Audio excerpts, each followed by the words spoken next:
Assalamualaikum warahmatullahi wabarakatuh. Indonesia merupakan negara yang sangat beragam.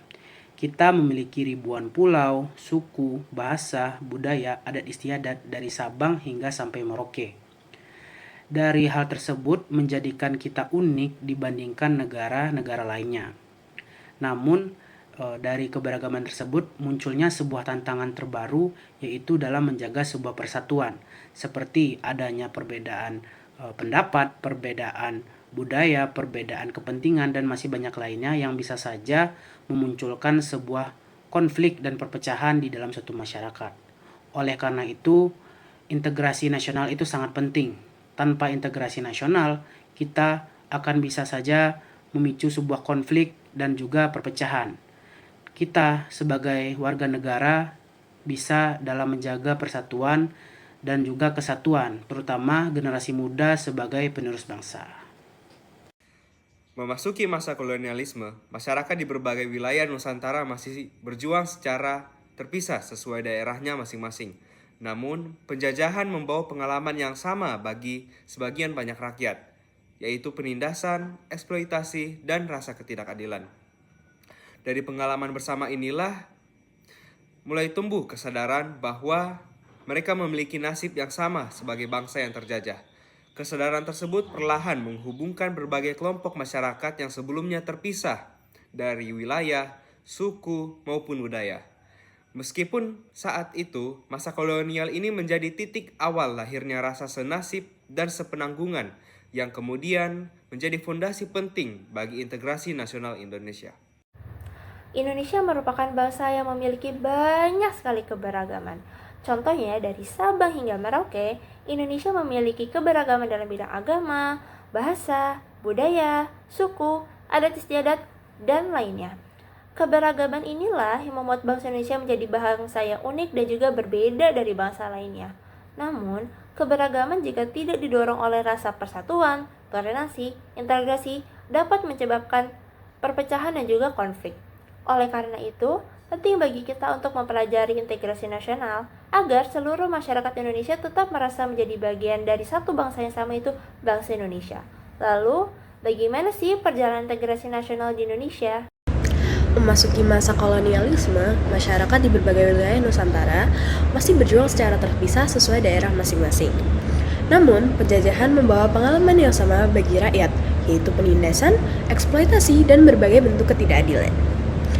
Dari pengalaman bersama inilah, mulai tumbuh kesadaran bahwa mereka memiliki nasib yang sama sebagai bangsa yang terjajah. Kesadaran tersebut perlahan menghubungkan berbagai kelompok masyarakat yang sebelumnya terpisah oleh wilayah, suku, dan budaya. Meskipun saat itu identitas Indonesia belum terbentuk sepenuhnya, masa kolonial menjadi titik awal lahirnya rasa senasib dan sepenanggungan yang kemudian menjadi fondasi penting bagi integrasi nasional Indonesia. Memasuki awal abad ke-20, perjuangan Indonesia mengalami perubahan yang sangat besar. Sebelumnya, perjuangan yang dilakukan masih bersifat lokal dan juga menggunakan senjata. Namun, pada masa kebangkitan nasional, perjuangan mulai dilakukan melalui organisasi, pendidikan, dan juga pemikiran modern. Lahirnya Budi Utomo pada tahun 1908 menjadi tanda munculnya semangat kebangkitan nasional. Masyarakat mulai sadar pentingnya semangat persatuan demi kemajuan bersama. Kesadaran ini semakin diperkuat melalui Sumpah Pemuda pada 28 Oktober 1928.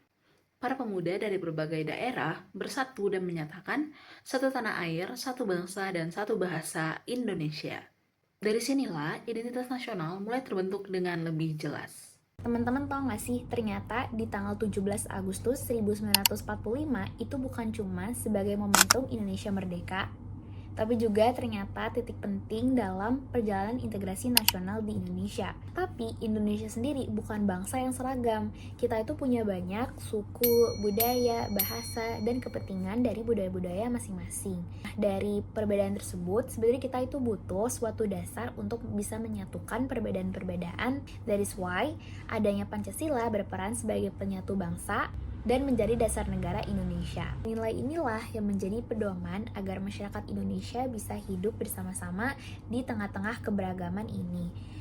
Pada awal kemerdekaan, Indonesia menghadapi berbagai ancaman perpecahan, seperti DITII yang ingin mendirikan negara Islam, RMS yang ingin mendirikan Maluku Selatan, PRRI semesta yang menuntut otonomi daerah, dan gerakan kemerdekaan seperti GAM dan OPM. Untuk menjaga persatuan, tokoh-tokoh besar seperti I.R. Soekarno memperkuat nasionalisme dan menetapkan Pancasila sebagai dasar negara. Muhammad Hatta menjalankan diplomasi melalui Perserikatan Bangsa-Bangsa dan Konferensi Meja Bundar, hingga akhirnya Belanda mengakui kedaulatan Indonesia pada tahun 1949.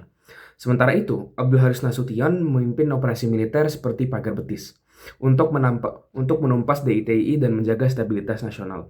Melalui kombinasi diplomasi, militer, dan penguatan identitas nasional, Indonesia berhasil mempertahankan keutuhannya sebagai negara kesatuan.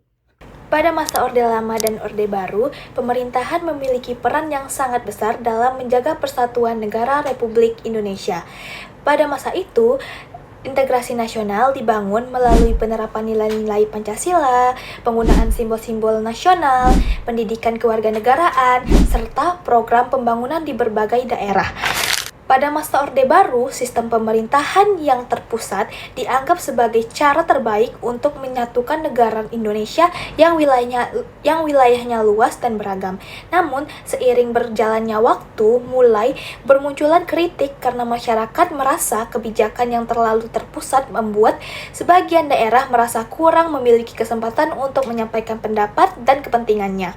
Setelah reformasi tahun 1998, pendekatan integrasi nasional mulai berubah menjadi lebih demokratis. Masyarakat diberikan kebebasan untuk berpendapat, sementara daerah diberikan otonomi yang lebih besar untuk mengelola dan mengatur kepentingannya sendiri. Di era digital sekarang, integrasi nasional itu menghadapi tantangan yang berbeda loh. Seperti adanya media sosial, ini tuh membuat kita bisa terhubung dengan siapa saja dengan lebih cepat atau dengan lebih mudah.